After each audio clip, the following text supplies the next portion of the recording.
Welcome back, Gothamites. If you're new here, hi.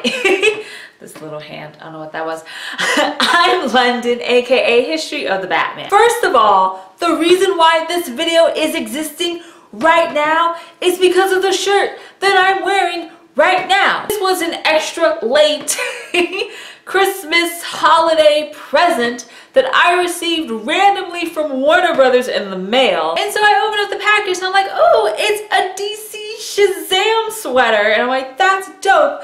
And then literally I get this paper and it tells you that it lights up when you tap it or make noise. This is a sweater. It's a holiday sweater.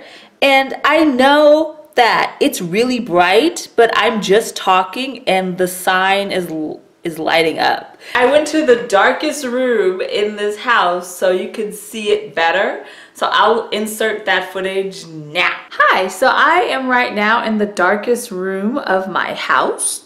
Whether I tap it or talk, it lights up. So see, I'm talking, Shazam! Or you can go, boop. Or if I just want to, see, I'm just talking. Shazam! Isn't that awesome?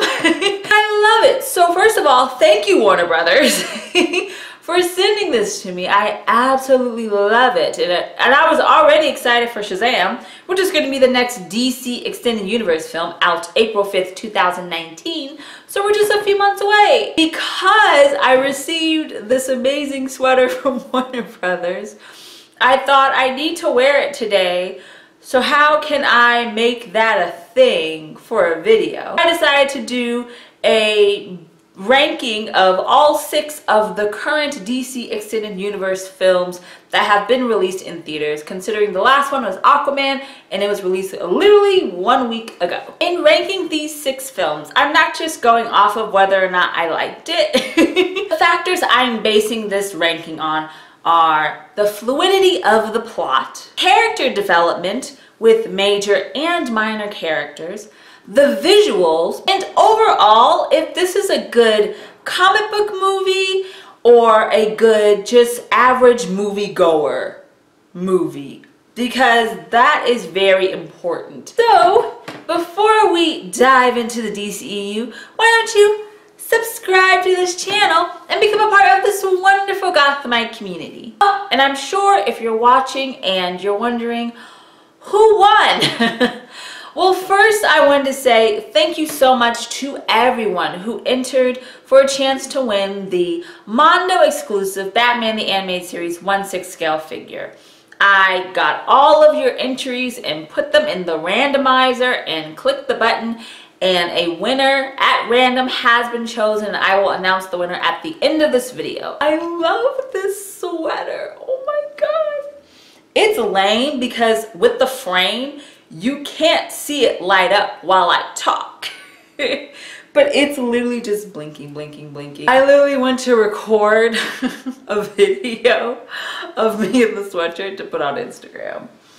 I'm that lit. Okay, so let's get started. Our number 6 film is Justice League, which was released on November 17th, 2017, and was directed by Zack Snyder and written by Joss Whedon and Kris. In Justice League, after the death of Superman, both Batman and Wonder Woman recruit the powerful humans like Barry Allen, aka The Flash, Victor Stone, aka Cyborg, and Arthur Curry, aka Aquaman, to join forces to stop Apocalypse's Steppenwolf and his army of parademons. Now you would think that this film should be higher on this list.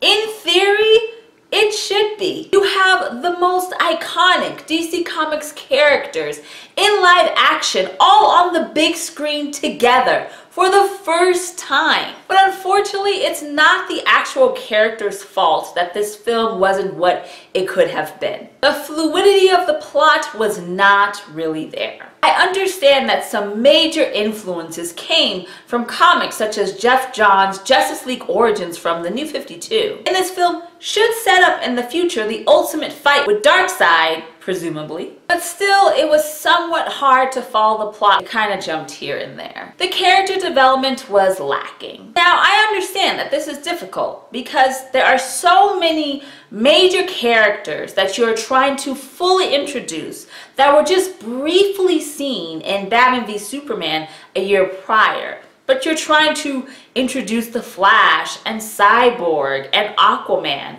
and kind of give them their own persona and feel, and you only have such an allotted period of time. It kind of sort of became convoluted in terms of not just plot, but trying to develop all of these really important characters. I mean, these characters are the Justice League. The visuals were a little harsh. I'm not going to go into the whole mustache gate with Henry Cavill because that's already been discussed to death, I'm sure, on several platforms. But other CGI elements weren't the best. However, the shots of the individual heroes, from Wonder Woman to Batman to the Flash to even Cyborg, and shots of the ensemble cast together were fantastic. And it is still amazing to see all of these incredible iconic members together on the big screen. Overall, is probably the saving grace of this film, because while of course there were comic book influences, it is not just a comic book movie.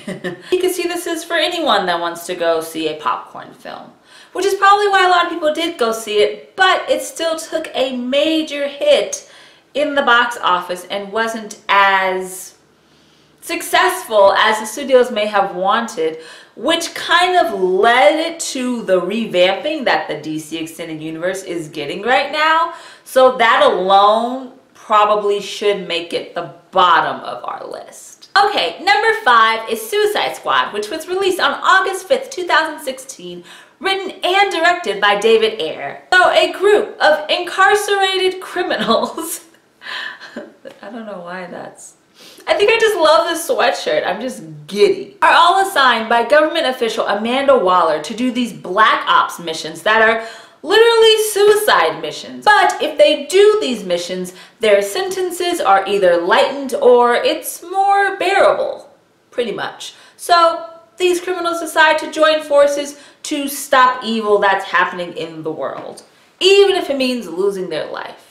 Which is why it's called Suicide Squad, if you didn't really get it. The fluidity of the plot is decent. You understand the concept, as crazy as it is. But who these group of bad guys are specifically fighting and figuring out who the bad guy is sometimes gets a little muddled in the middle of the film.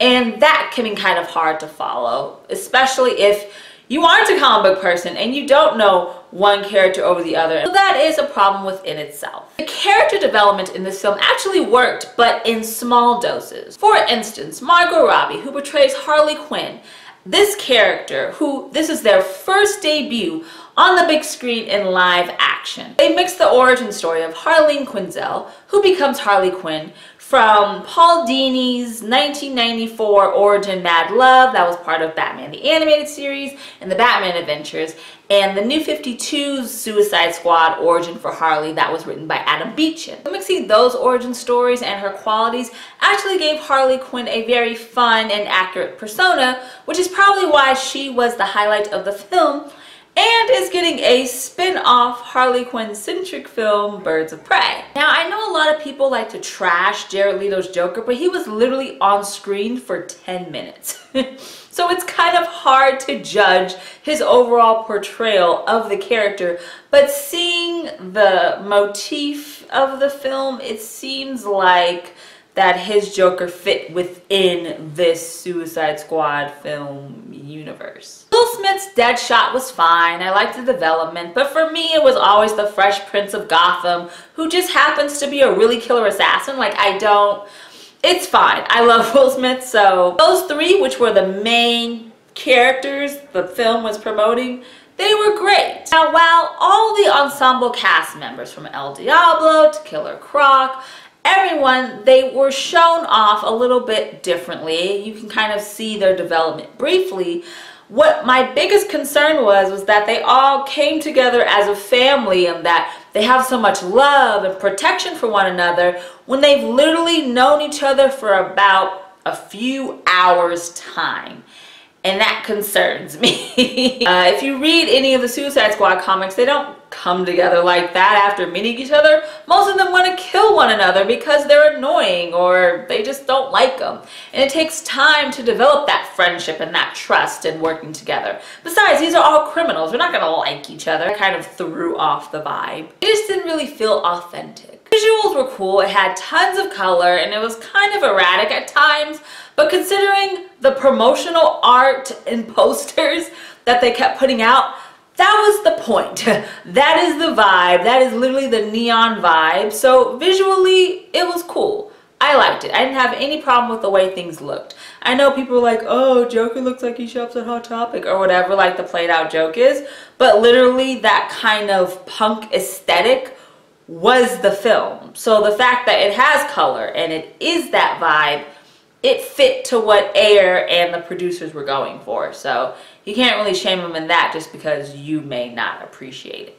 And while there are tons of comic book Easter eggs for people who do read the comics from the New 52 to even earlier comics, this is a movie that anyone can go to and can see. You don't have to be a comic book Suicide Squad comic book reader to go see this movie, which I think is an important quality to have when you are trying to build a blockbuster cinematic universe. You need that element of anyone can go see this film, especially if you like action and adventure and comedy. And if you like superheroes, that's just an added bonus. So mainly Suicide Squad is rather low on the list because of the character development. Some of it was either limited, not there at all, or it just didn't make sense. It was kind of rushed. And there were some plot holes that really didn't answer certain questions or why the film kept progressing. But it is an Academy Award winning film, so no one can take that away from Suicide Squad, whether you like it or not.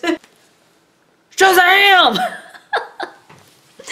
I had to do it again, I'm sorry. Number 4 is Man of Steel, which was released on June 14th, 2013 and was directed by Zack Snyder and written by David S. Goyer. The first film to kick off this cinematic universe, Snyder retells the classic origin story of Kal-El, who is crash landed onto Earth after being sent away by his parents who are on an exploding planet of Krypton to save the baby's life. Of course, the baby is raised as Clark Kent and soon grows up and learns about his Kryptonian heritage and becomes the hero Superman, all while stopping the evil General Zod, who wants revenge not just on Kal-El, but wants to literally destroy the planet. All the big baddies who aren't just like regular rogues like Penguin want to just destroy the planet. That's just like the vibe. The plot was fluid enough. You can go between flashbacks and the current timeline relatively easily. That was fine. The character development of Clark Kent / Superman, who was played by Henry Cavill, is great. I personally did not like the development of Lois Lane. You can tell that she is, you know, an awesome journalist and she is the best at the Daily Planet. And of course, Lois Lane is always a strong female character. I love Lois in the comics and in other iterations, but my biggest concern was that she, the first film, found out that Superman and Clark Kent are one and the same. And that has bothered me since 2013. That bothered me even more than Superman having to kill General Zod, which I know that's where a lot of people's issue lies. But no, like that's the game. That Lois loves Superman, but is annoyed by Smallville, aka Clark Kent. And it's that banter and him being all fumbly and weird. And, you know, it's just, that was taken away from me because that is one of my favorite kind of relationships that isn't a relationship that is within the DC universe. The visuals, of course, were solid, but of course the visuals were in that gray scale that Snyder is very well known for, and I think that's probably why it is number 4 on the list, because the film itself isn't bad. Now, just for the record, I don't think any of these films are bad. I don't think they are unwatchable. I don't think that they are just complete trash. I really don't. And maybe it's because I love this comic book lore so much, and I love to see these characters brought to life, and it's just me, which is fine. Like, if you're like, oh my goodness, Suicide Squad was just straight up garbage, I can't, then do you. It's fine. Man of Steel is a great film, but I think because Superman is just the bright blue Boy Scout, and he's always filled with color and light and optimism, like obvious optimism, not subtle optimism, but this Superman is a little moody, kind of emo, kind of dark, and I understand that it is a modern interpretation, and even some have said, oh, he's kind of like the Golden Age Superman, where he was just bashing the face into guys who were beating their wives in the 1940s. And that's cool and all. I have no problem with that. But also that Superman was like pre-crisis Superman, the Superman where he sneezed and he blew up galaxies. He was just immensely strong. And this Superman, from what you can see in this universe, is relatively weaker than a pre-crisis Superman. So I feel like if you are going to be dark and kind of more gritty than the regular, like, you know, truth, justice, and the American way and all of that, you have to be pre-crisis Superman level. And maybe that's just an opinion, and you don't need to have both to kind of pull off that gray scale, kind of moody, dark Superman. It could be me. You can let me know in the comments below. It's totally fine. But I think the visuals, while they were great, were also part of the reason why some people weren't fans of the film, or it didn't capture the original essence of the character. Any moviegoer can see this. You don't need to be a Superman superfan or read the Superman comics to see it, especially since most people probably know Superman's origin story already, kind of similar to Batman. Anyone can go see it, which is always a plus in my book. Overall, Man of Steel is solid. It's the tone of the film that I think threw me and other moviegoers off, because it is Superman. And the thing is, whether it's for better or for worse, in your opinion, this tone, this grayscale tone, literally set the tone of the entire DC universe. It set the tone of our number 3 pick, which is Batman v Superman: Dawn of Justice. Sorry, I just kind of slid into the third one, I'm sorry. Which was released on March 25th, 2016, and it was directed by Zack Snyder and written by Goyer and Terrio. This one is so hard for me because I really, really wanted this to be a perfect film. I went to go to an early screening weeks before it came out in theaters, and I was in love. I thought it was magnificent because I think the adrenaline of seeing Batman and Superman and seeing Frank Miller's comic come to life and seeing everything made me so excited to see World's Finest on the big screen in live action for the first time together. And then I saw it a second time. And then I saw it a third time. And then I saw it a fourth time and realized this film isn't perfect, unfortunately. All right, let's go down the list. The fluidity of the plot is super rocky. I mean, plot holes the size of craters. Now, if you see the Ultimate Cut edition, whatever that's called, some of those plot holes are kind of filled in, and it makes a little bit more sense, but it doesn't save the plot of the film. In general, you understand the bad guy, but depending on who we're looking at and who the focus is, the bad guy changes very, very quickly. And the biggest example is Bruce Wayne's Batman, who is played by Ben Affleck.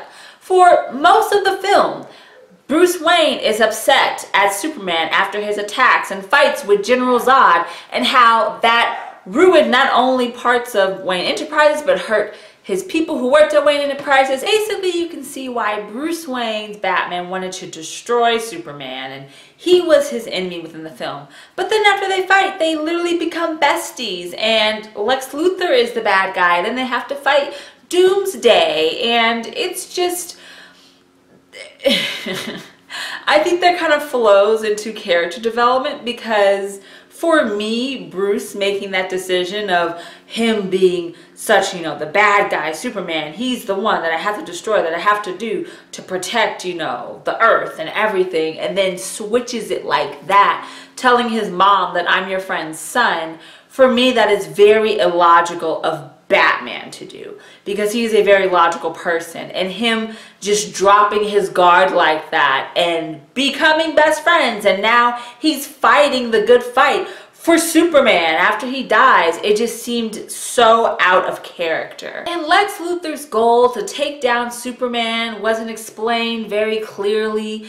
Even him knowing who Superman was and who even Batman is wasn't explained clearly. It just was kind of muddled, and I won't get into the whole Lex Luthor casserole of nonsense that was his character, because I just don't have that much time. But there was just a lot that didn't make sense, and it didn't flow within the film. Now with visuals, there was some struggling CGI, especially when you looked at Doomsday, but the fight scene between Batman and Superman, and Batman's armor and his regular bat suit, to the decrepit Wayne Manor, to the Batcave and the Batmobile, and those visuals, the city landscape, those were great. Those looked amazing. Even if you hadn't read the comics and things that influenced those visuals, it was really great. The grayscale that Snyder is known for worked for this film, and visuals worked. Is this film for any moviegoer? Absolutely not. Is this film for the ultimate comic book Batman reader? It totally is, which is fun for people like me and probably people like you who do read comics, but you may not be a huge comic book person.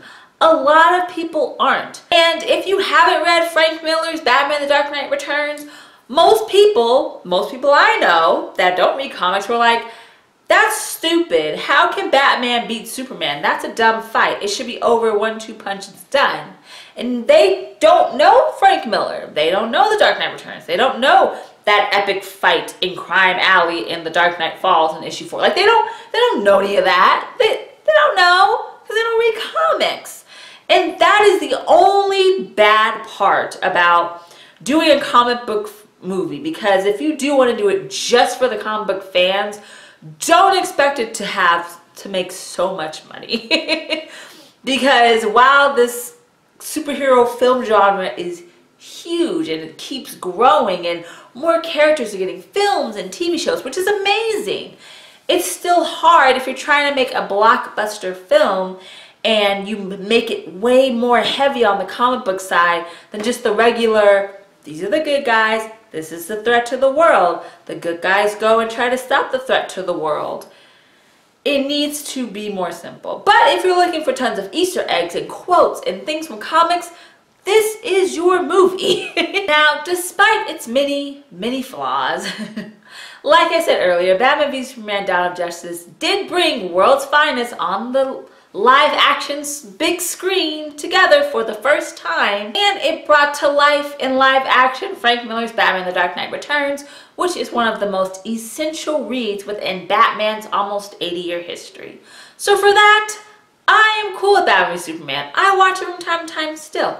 Like I said, none of these movies just flat out suck. They're watchable. It's fine. It's just there's some flaws here and there. That's all.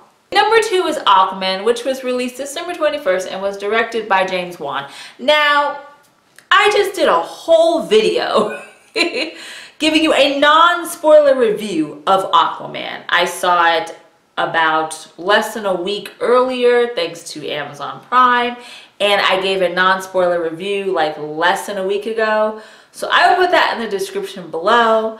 But in general, I have good things to say about it.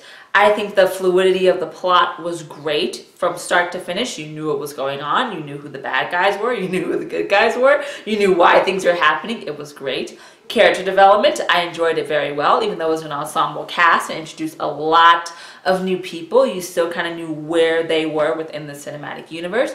The visuals were literally outstanding. It is beautiful. Not just Atlantis and the sea, but also on land.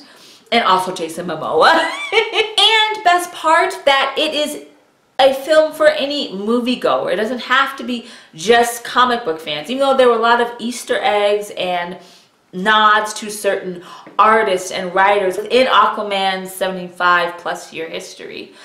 Any moviegoer can see it, which is why it's making mad money in the box office right now. I mean, I'm just saying. But anyway, my full review, I'll put it in the description below. So I spent like 20 minutes like actually talking about things. I know that was a little rushed because I literally just did it. Of course, number 1, which I don't know if it's a surprise. Maybe, I don't know.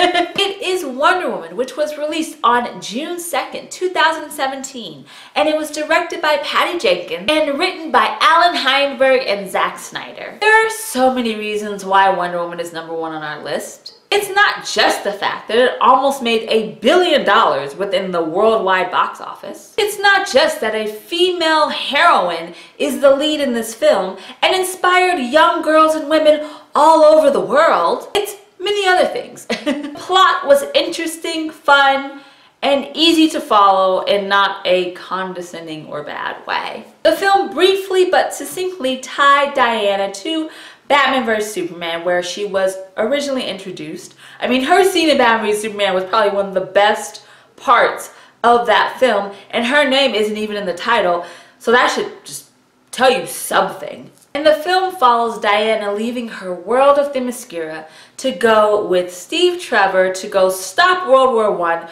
where she believes that the god of war himself, Ares, is the head of, and she's trying to stop him. Which I love, that mixture of mythology.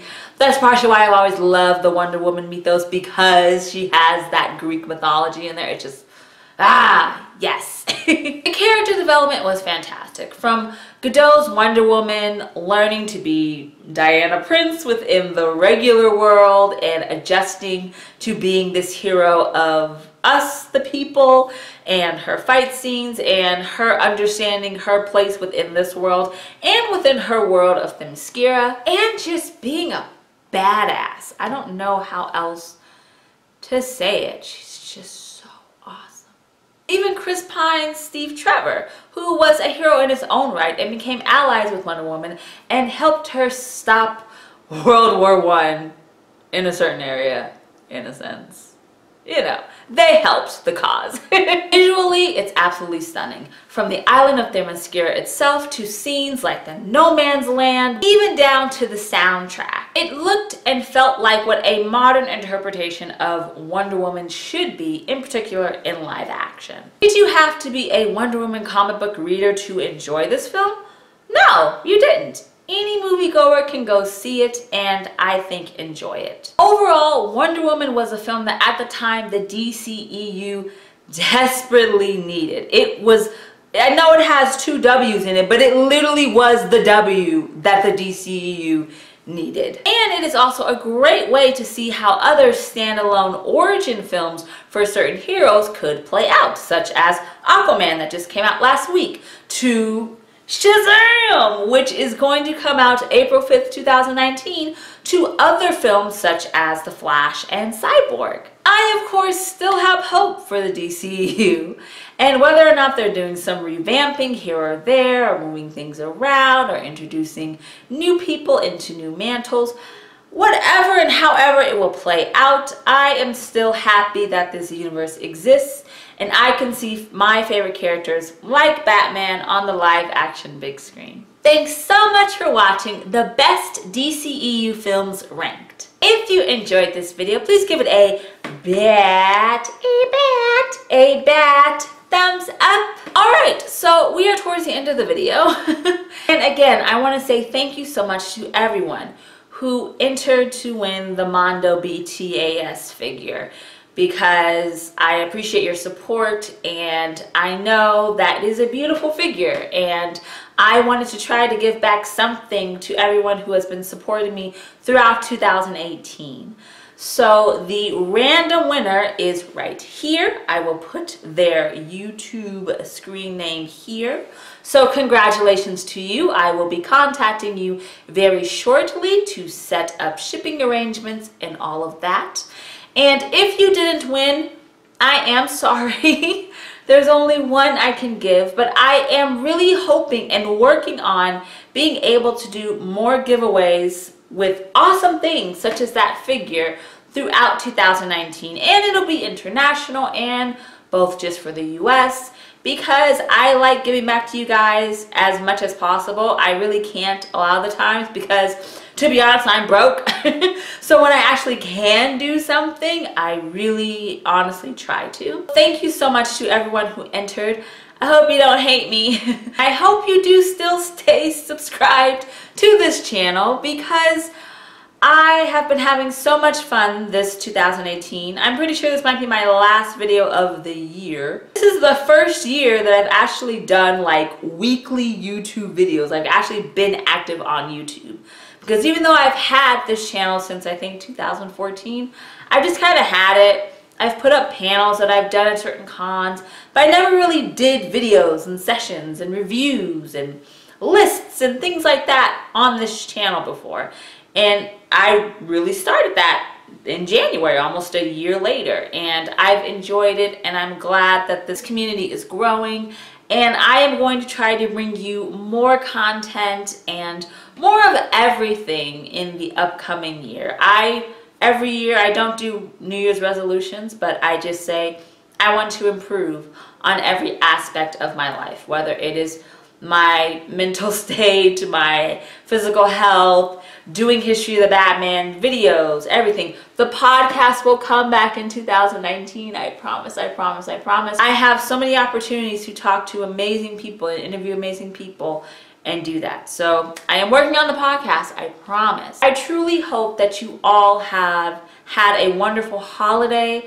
I hope you have a fun and safe New Year's Eve and the happiest of New Year's, and I hope you go into 2019 with positivity and happiness. That is all I really, really wish for you. Thank you so much for watching, whether you've been subscribed for a while or subscribed yesterday or subscribed today. Thank you so much for watching this video and watching History of the Batman here on YouTube. We will have more either this weekend, as soon as this weekend, or next year. Remember, Gothamites, it's all about peace, love, and Batman. Happy New Year, and I will see you next year. Bye. Wait, one more. Shazam! Oh my god, I love this thing.